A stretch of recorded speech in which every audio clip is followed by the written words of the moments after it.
பேய் பிடிச்ச ஆடு தானா நடந்து வந்து அந்த துப்பாக்கியில தன்னோட நெத்தி பொட்ட வைக்குது. அவரும் வேற வழி இல்லாம அந்த ஆட்டை சுட்டுறாரு. அந்த பேய் அந்த ஆட்டோட உடம்புல இருந்து அவங்களுக்கு பிறக்காத அந்த குழந்தையோட உடம்புக்குள்ள போயிடுது. இதனால அவரோட மனைவிக்கு பேய் பிடிச்சு யூரிட்ஸ கொன்னுட்டு அவங்களும் தன்னை தானே கொன்னுக்குறாங்க.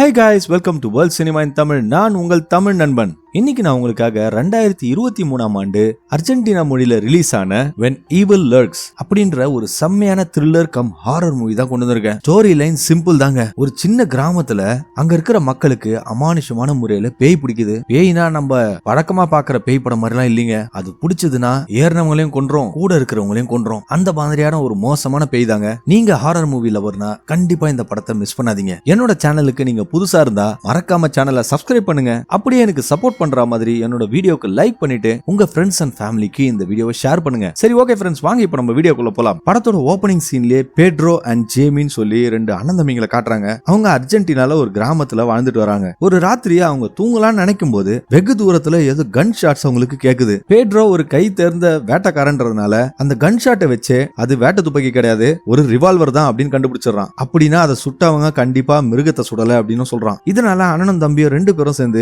துப்பாக்கி எடுத்துக்கிட்டு அந்த விஷயத்தை இன்வெஸ்டிகேட் பண்றதுக்காக போறாங்க. ஆனா ஏற்கனவே ரொம்ப லேட் ஆயிட்டதுனால நாளைக்கு காலையில எதுவா இருந்தாலும் பாத்துக்கலாம் அப்படின்னு சொல்லிட்டு அவனுங்க மனசு மாறிடுறாங்க. அடுத்த நாள் காலையில ஆன உடனே ரெண்டு பேரும் அந்த காட்டுக்குள்ள போறாங்க. எங்க அந்த கன் ஷாட் கேட்டுச்சுல அந்த சத்தத்தை நோக்கி போறாங்க. சில நிமிஷங்கள் நடந்ததுக்கு அப்புறம் அவங்க ஒரு ஹாரபிள் சைட்டை பாக்குறாங்க. என்னன்னா, யாரோ ஒருத்தரோட உடம்பு பாதியா பிஞ்சு அந்த காட்டுல கிடக்குங்க. அதை பார்த்த பேட்ரோவும் கண்டிப்பா இது ஏதோ மிருகம் பண்ண மாதிரி தெரியல அப்படின்னு சொல்றான். அது மட்டும் இல்லாம இது பார்க்கும்போது சாதாரண மரணம் மாதிரி தெரியலன்னு சொல்லிட்டு அண்ணன் தம்பி ரெண்டு பேரும் ஏதாவது க்ளூ கிடைக்குமான்னு சொல்லி தேடிட்டு இருக்காங்க. அவங்க அந்த ஆள் வச்சிட்டு இருந்த ஒரு பொட்டிக்குள்ள இருந்து ஒரு டாக்குமெண்ட் பார்க்கும்போது ஏதோ ஒரு லேடியோட வீட்டுக்கு இந்த ஆள் போறதா இருந்ததா அவங்க தெரிஞ்சுக்கிறாங்க. அந்த லேடியோட வீடு இவனுங்களுக்கும் தெரியும் போல. அது மட்டும் இல்லாம அந்த லேடியோட ஐடி கார்டும் அதுல இருக்கிறத பார்த்தவனுங்க அந்த லேடியோட பேரு மரியான்னு தெரிஞ்சுக்கிட்டு அவங்கள மீட் பண்றதுக்காக அந்த வீட்டை நோக்கி போறாங்க. அடுத்த சீன்ல அவனுங்க ரெண்டு பேரும் அந்த லேடியோட வீட்டுக்கு போயிட்டு அந்த லேடி கிட்ட நீங்க மீட் பண்றதுக்காக வெயிட் பண்ணிட்டு இருக்க ஆள் வரமாட்டாரு, ஏன்னா இப்ப அந்த ஆள் உயிரோட இல்லைன்னு சொல்றானுங்க. அந்த ஆள் ஏதோ இந்த லேடிக்கு முக்கியமான விஷயம் பண்றதுக்காக வர்றாரு போல. அப்பதான் அந்த லேடி அவனுங்க ரெண்டு பேரும் ஷாக் ஆகிற மாதிரி ஒரு விஷயத்த சொல்றாங்க. அந்த ஆளு என்னோட பெரிய பையன் யூரியல் கூட டீல் பண்றதுக்காக வந்தான், என் மகனை கொல்றதுக்காக தான் நான் அந்த ஆளை கூப்பிட்டேன் அப்படின்னு சொல்றாங்க.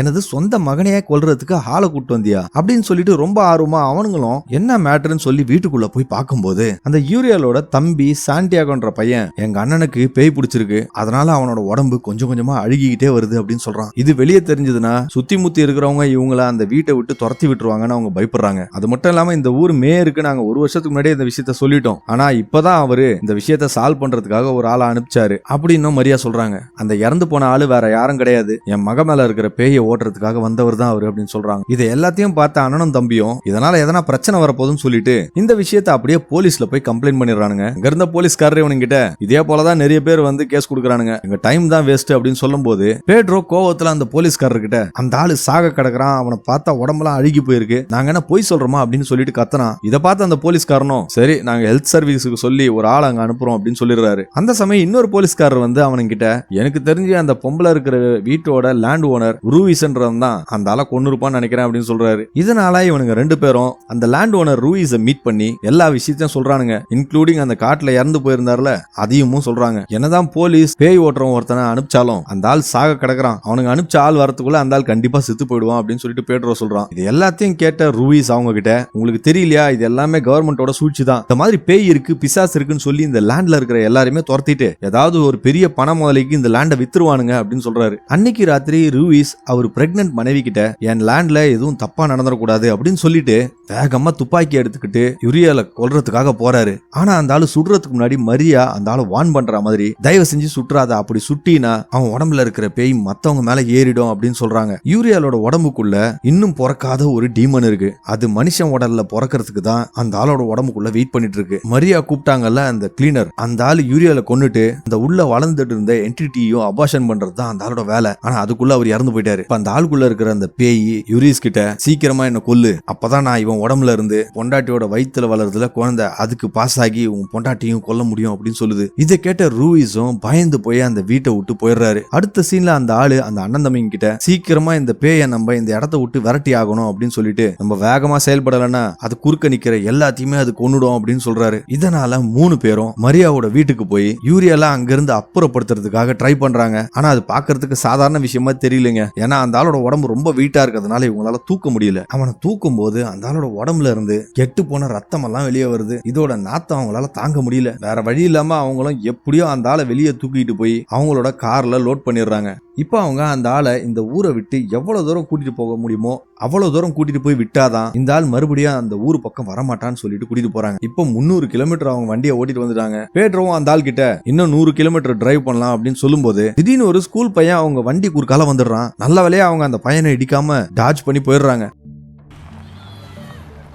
கொஞ்ச நேரம் கழிச்சு வண்டியை நிறுத்திட்டு 3 பேரும் வண்டியை விட்டு இறங்குறாங்க. இறங்குனவங்க அவங்க வண்டியோட பின்னாடி பார்த்தா அந்த ஆளை அந்த வண்டியில காணலங்க. இப்போ அவங்க என்ன நினைக்கிறாங்கன்னா, அந்த பையனை இடிக்காம தப்பிச்சாங்கல்ல, அந்த ஜர்க்குல ஒருவேளை அந்த ஆளோட உடம்பு உருண்டி விழுந்திருக்கும். எப்படியோ ரொம்ப தூரம் நம்ம வந்துட்டோம், இனிமே அவன் ஊருக்கு வரதுக்கு வாய்ப்பே இல்லைன்னு சொல்லிட்டு 3 பேரும் மறுபடியும் கிளம்பி ஊருக்கு வராங்க. அடுத்த நாள் எதிர்பாராத விதமா யுரிட்ஸும் ஒரு மனைவியும் அவங்க வளர்த்துட்டு இருந்த ஆடுகள்ல ஒரு ஆடுக்கு பேய் பிடிச்சிருக்கிறத கண்டுபிடிக்கிறாங்க. இப்போ வேற வழி இல்லாத அந்த ஆளும் தன்னோட கன் எடுத்துட்டு வந்து அந்த ஆடை நோக்கி குறி பார்க்கும்போது அவரோட மனைவி வேணா சுடாதீங்கன்னு சொல்லிட்டு கெஞ்சுறாங்க. அவங்க பக்கத்துல இருக்கிற கோடாலிய கையில எடுத்துட்டு வந்துட்டு அந்த லேடி சொன்னதை ஞாபகப்படுத்துற மாதிரி, இந்த பேயை சுட்டெல்லாம் சாகடிக்க முடியாது, அப்படி சுட்டாது மத்தவங்களுக்கு பரவிடும் சொன்னாங்க அப்படின்னு சொல்றாங்க. ரூயிட்ஸும் அந்த ஆடை சுடுறதுக்கு தயங்கிட்டே இருக்கும்போது அந்த பேய் பிடிச்ச ஆடு தானா நடந்து வந்து அந்த துப்பாக்கியில தன்னோட நெத்தி போட்டு வைக்குது. அவரும் வேற வழி இல்லாம அந்த ஆட்டை சுட்டுறாரு. இதுதாங்க அவங்க பண்ண பெரிய தப்பு. அந்த பேய் அந்த ஆட்டோட உடம்புல இருந்து அவங்களுக்கு பிறக்காத அந்த குழந்தையோட உடம்புக்குள்ள போயிடுது. இதனால அவரோட மனைவிக்கு பேய் பிடிச்சு யுரிட்ஸ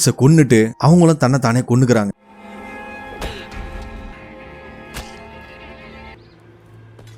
அடுத்த சீன்ல பேட்ரோவும் ஜேமியும் வீட்டுல இருக்கும்போது அந்த யூரியாலோட தம்பி சாண்டியாகோ வீட்டுக்கு வரான்.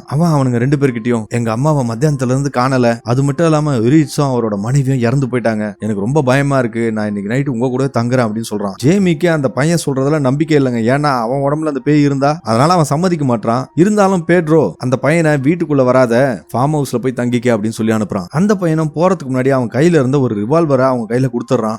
அவங்க 2 பேர்கிட்டயும் போறதுக்கு முன்னாடி ஒரு விஷயம் சொல்றேன், எலக்ட்ரானிக் டிவைஸ் யூஸ் பண்ணாதீங்க, அது அந்த பேயை அட்ராக்ட் பண்ணுது அப்படின்னு சொல்லிட்டு அங்க இருந்து போறான். ஆனா அவங்க 2 பேருக்கும் அவன் சொல்றதுல சுத்தமா நம்பிக்கை இல்ல. அடுத்த நாள் அவங்க 2 பேரும் அந்த கிராமத்தை விட்டு போறானுங்க. அவனுங்களுக்கு அங்க இருந்து எதையும் எடுத்துட்டு போறதுக்கு பயமா வேற இருக்கு. ஏன்னா ஒருவேளை அந்த பேய் அதுல எதனா இருந்து மத்தவங்களை அஃபெக்ட் பண்ணிருச்சுன்னா அதுதாங்க அவங்களோட பயமே. அவங்க 2 பேரும் டவுனுக்கு போறதுக்கு முன்னாடி பேட்ரோ தன்னோட எக்ஸ் ஒய்ஃபை மீட் பண்றதுக்காக போறான். அவங்களோட பேரு சுப்ரீனா. அதே நேரத்துல ஜேமியும் தன்னோட அம்மா கூட இருக்கான். சுப்ரீனா இப்போ தன்னோட புது பார்ட்னர் கூட வாழ்ந்துட்டு வராங்க. அவரோட பேர் லியோ. அவங்களுக்கு ஒரு பொண்ணு இருக்கா. அது மட்டும் இல்லாம அவங்களுக்கு 2 பசங்க வேற இருக்காங்க.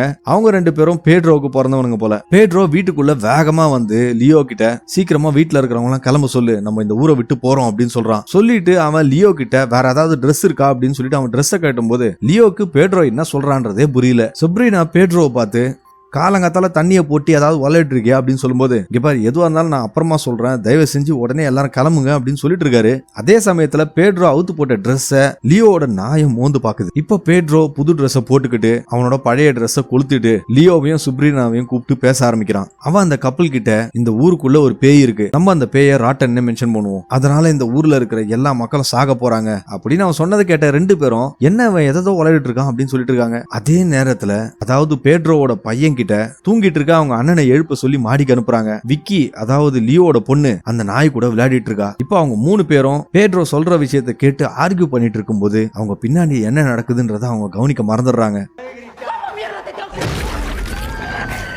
திடீர்னு அந்த நாய் பேய் பிடிச்சி அந்த சின்ன பொண்ணு விக்கியை அட்டாக் பண்ணுது. இதை பார்த்த சாண்டினோவும் பயந்து போய் அவங்க அப்பா அம்மா கிட்ட சொன்ன உடனே அவங்களும் அந்த நாயை தடுக்க முயற்சி பண்றாங்க. ஆனா அந்த நாயை அந்த சின்ன பொண்ணை பிடிச்சிட்டு அந்த வீட்டை விட்டு வெளியே இழுத்துட்டு போயிடுது. அவங்களும் அந்த நாயை துரத்திக்கிட்டு போறாங்க. அந்த நாயை அந்த பொண்ணு எங்கேயோ தூக்கிட்டு ஓடிடுச்சு. இப்பதாங்க நமக்கு தெரியுது அந்த நாய் பேட்ரோவோட அவுத்து போட்ட துணியை மோந்து பார்த்துச்சுல, அதுல இருந்து தான் அதுக்கு பேய் ஏறி இருக்கு. மறுபடியும் வீட்டுக்கு போன பேட்ரோ சாண்டினோவை சமாதானப்படுத்திட்டு மாடியில தூங்கிட்டு இருந்தா அவனோட பெரிய பையனை எழுப்புறான். இப்பதாங்க இன்னொரு விஷயம் நமக்கு தெரியுது, அந்த பையன் ஜேருக்கு ஆட்டிசம் இருக்கு போல. அவனை தூக்கிக்கிட்டு பேட்ரோவும் ஹாலுக்கு வரான். வெளியே போன லியோ அவனோட பொண்ணை கண்டுபிடிக்க முடியாம வீட்டுக்கு வரான். இப்ப பதட்டத்தோட அதே நேரத்துல கோவத்தோட லியோ கன் எடுத்துக்கிட்டு அவனோட பொண்ணை தேடுறதுக்காக கிளம்புறான். பேட்ரோ லியோ கிட்ட தயவு செஞ்சு அந்த பேய் கிட்ட கன்னை யூஸ் பண்ணாத, அது நிலைமையை இன்னும் மோசமா தான் ஆக்கும் அப்படின்னு சொல்லும் போது அவன் அதெல்லாம் கேட்காம என் பொண்ணை காப்பாத்தே திருவேன் அப்படின்னு சொல்லிட்டு போறான். அவனை விடாம லியோ துரத்திட்டு போகும்போது தூரத்துல ஒரு கன் ஷாட் கேக்குது. என்னடான்னு பார்த்தா இவன் எவ்வளவு சொல்லியும் கேட்காம லியோ அந்த நாயை சுட்டு கொன்னுறான். இதை பார்த்த பேட்ரோவும் வேற வழி இல்லாம அவனோட 2 பசங்களை காப்பாத்துறதுக்காக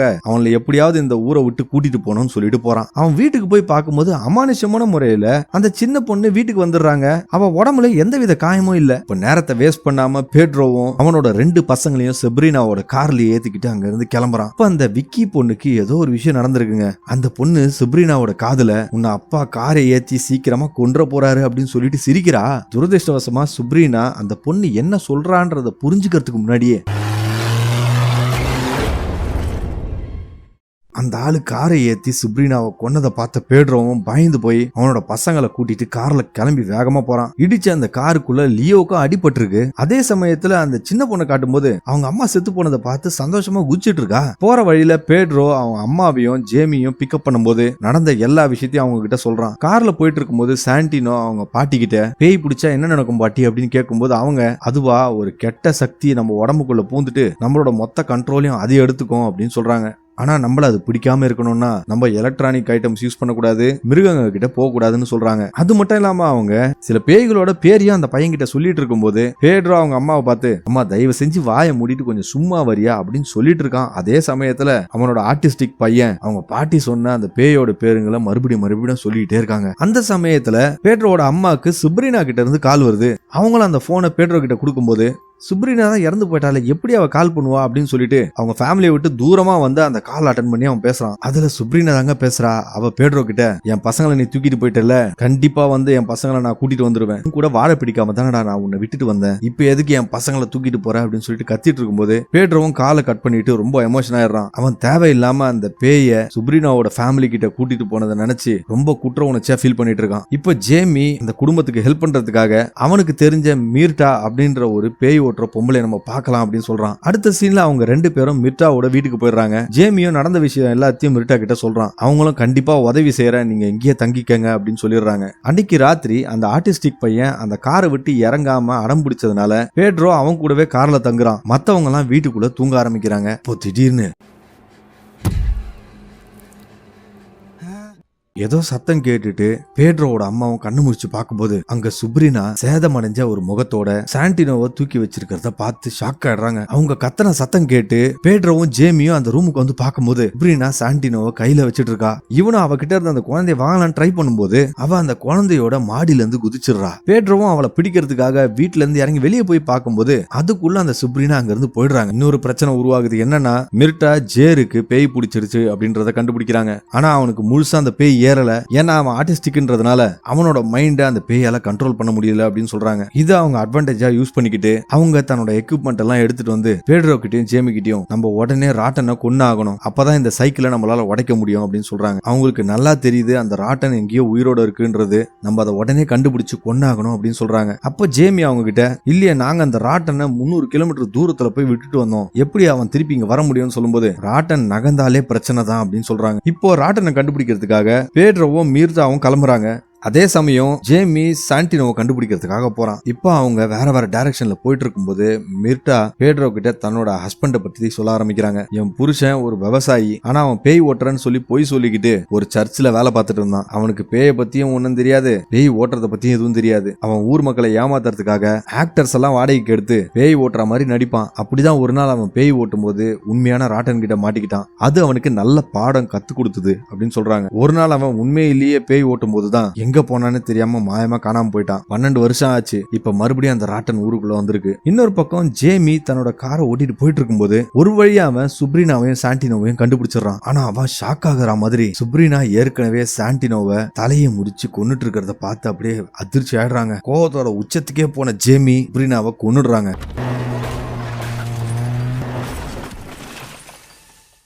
அவன் சுப்ரீனாவை காரை வச்சு இடிச்சு ஒரு மரத்துல நசுக்கி கொன்னுறான். அந்த ப்ராசஸ்ல அவனுக்கும் கொஞ்சம் அடிபட்டுடுது. இப்போ பேட்ரோவும் மிர்தாவும் ஒரு ஸ்கூல் பக்கம் போயிட்டு இருக்கும்போது அவங்க பேட்ரோ கிட்ட எனக்கு தெரிஞ்சு ராட்டன் இந்த ஸ்கூலுக்குள்ளதான் இருக்கும், ஏன்னா அதுக்கு குழந்தைங்கன்னா ரொம்ப பிடிக்கும், அதை வச்சுதான் நான் சொல்லிட்டு இருக்கேன் அப்படின்னு சொல்றாங்க. இன்னொரு பக்கம் வீட்டுல தனியா இருக்கிற பேட்ரோவோட அம்மா கிட்ட அந்த ஆர்டிஸ்டிக் பையன் ஜேர் வந்து எனக்கு பசிக்குது சாப்பாடு கொடுங்கன்னு கேக்குறான். அவங்க அவனை பார்த்து பயங்கர ஷாக் ஆயிடுறாங்க. ஏன்னா அவன் ரொம்ப நார்மலா பிஹேவ் பண்றான். வாழ்க்கையிலேயே முதல் முறையா அவங்க அதை பாக்குறாங்க. இப்ப ஸ்கூலுக்கு போனதுக்கு அப்புறம் மேர்டா சொன்னது சரியா போச்சுங்க. அவங்க அந்த கிளாஸ் ரூம்குள்ள பாக்கும்போது பசங்க எல்லாம் அந்த கிளாஸ் ரூம்ல அமைதியா உட்காந்துட்டு இருக்காங்க. நட்டு ராத்திரில யாரு ஸ்கூலுக்கு வருவாங்க? அந்த பசங்க எல்லாத்தையுமே ஒரு ஃபோர்ஸ் தான் கண்ட்ரோல் பண்ணிட்டு இருக்கு போல. மிர்டாவும் அந்த பசங்க கிட்ட அந்த என்டிட்டி எங்க இருக்கு அப்படின்னு சொல்லி கேட்கும்போது ஒரு பொண்ணு மட்டும் எங்களால சொல்ல முடியாது அப்படின்னு சொல்லி அழுதுட்டு இருக்கா. மிர்டாக்கு அந்த கிளாஸ் ரூம்குள்ள வர நாத்தம் தாங்க முடியாம வெளியே வந்து வாந்தி எடுக்கிறாங்க. அவங்க பெட்ரோ கிட்ட இந்த குழந்தைங்க அந்த ராட்டனை பாதுகாக்கிறாங்க அப்படின்னு சொல்லிட்டு இருக்கும்போது அங்க ஒரு பையன் வராங்க. யாருன்னா ஏற்கனவே இவங்க காரை வச்சு இடிக்க பார்த்தாங்களா அந்த பையன் தான். அந்த பையன் அவங்க கிட்ட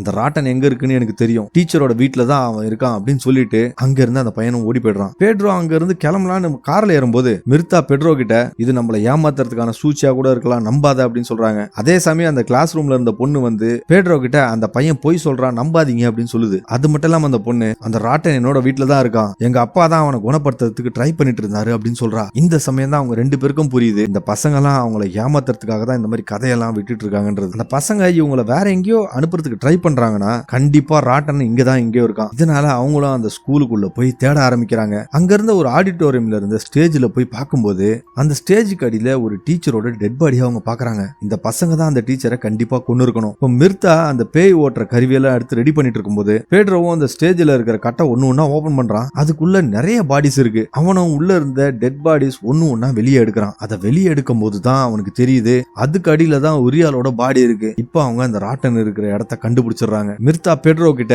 உடனே அந்த ராட்டனை வெளியே எடு அப்படின்னு சொல்லும் போது அவனும் அதை எடுக்கிறதுக்கு ட்ரை பண்றான். ஆனா அது முடியாத காரியம் மாதிரி தெரியுது. அப்ப அவன் அந்த ராட்டன் கூட பேச்சு கொடுத்துக்கிட்டு ஒரு சைக்கலாஜிக்கல் போர்ல ஈடுபடுறான். அந்த சமயம் அந்த பொண்ணு வந்து பெட்ரோ கிட்ட அங்க ஒரு கோடாலி இருக்கு, அதை வச்சு எப்படியாவது யூரியலை கொன்னுடுங்க அப்படின்னு சொல்றான். ராட்டனும் பெட்ரோவோட பையனை பத்தி பேசிட்டு இருக்கும்போது கோவத்துல அவன் அந்த ஆபீஸ்க்குள்ள போய் அந்த கோடாலி எடுக்க போறான். மிர்தா அவங்க கிட்ட அவங்க சொல்றத கேட்காத வெளியே போகாத அப்படின்னு சொல்றாங்க. அவன் போன ரூமோட கதவு சாத்திக்குது. இப்ப அங்க வெளியே இருந்த பசங்க மிர்தாவை கொடூரமா சுத்தியலாலேயே அடிச்சு கொன்னுறாங்க. அந்த பேயை ஓட்டுறதுக்கான சக்தி அவங்களுக்கு ஒருத்தருக்கு மட்டும் தான் இருந்தது. இப்ப அவங்களும் செத்து போயிடுறாங்க. பேட்ரோவும் அங்க இருந்த ஒரு ஜன்னலை உடைச்சு வெளியே போய் பாக்குறான். ஆனா அதுக்குள்ள அந்த பசங்க இறந்து போன மிர்தாவோட பாடியை இழுத்துட்டு போயிடுறாங்க. அப்போ அந்த ஸ்டேஜ்ல இருந்து தலையை எட்டி பாக்குற யூரியல் பேட்ரோ கிட்ட என்ன கொன்னுடுன்னு சொல்றான்.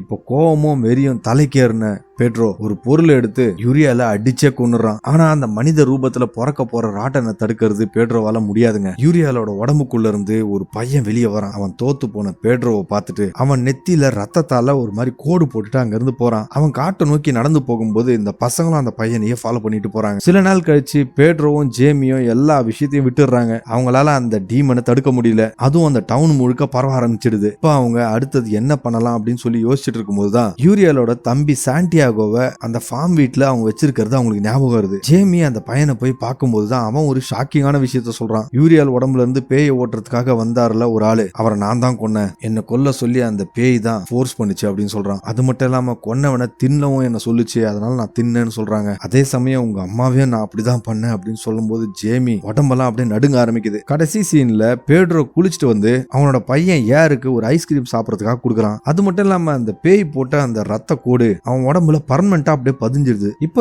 ஏர் ஐஸ்கிரீம் சாப்பிட்டுட்டு இருக்கும்போது அவனுக்கு தொண்டை ஏதோ அடைக்கிற மாதிரி இருக்கு. ஏதோ அவன் தொண்டைக்குள்ள மாட்டிருக்கிறத தெரிஞ்ச பேட்ரோவும் அவன் தொண்டைக்குள்ள விரல ஊட்டி எடுக்கும்போது அவங்க அம்மாவோட முடி கொஞ்சம் கிடைக்குது. அதுவும் இல்லாம அவங்களோட நெக்லஸ் வாயில இருந்து வருதுங்க. அந்த பையன் அந்த பாட்டியே கொன்னு சாப்பிட்டுருக்கான். இதை தெரிஞ்சுக்கிட்டு பேட்ரோவும் வீட்டுக்கு வெளியே வந்து உட்காந்து அழ ஆரம்பிக்கிறான். அண்ணனும் தம்பியும் அவங்கள சுத்தி இருந்த ஊர் மக்கள் எல்லாருமே இறந்து போனதை நினைச்சு அப்படியே உடஞ்சு போடுறாங்க. படமும் முடியுது. ஓகே ஃப்ரெண்ட்ஸ், வீடியோ முடிஞ்சு போச்சு. இந்த வீடியோ எப்படி இருந்துச்சுன்றத கமெண்ட் செக்ஷன்ல மறக்காம சொல்லிடுங்க. என்னோட வாய்ஸ் ஓவருக்காக ஒரு லைக் கொடுத்துட்டு சேனலையும் சப்ஸ்கிரைப் பண்ணிக்கங்க. மீண்டும் ஒரு டிஃபரெண்டான மூவியோட உங்களுக்கு கூடிய விரைவில் சந்திக்கிறேன். அதுவரை உங்களிடம் விடைபெறுவது உங்கள் தமிழ் நண்பன். நன்றி, வணக்கம்.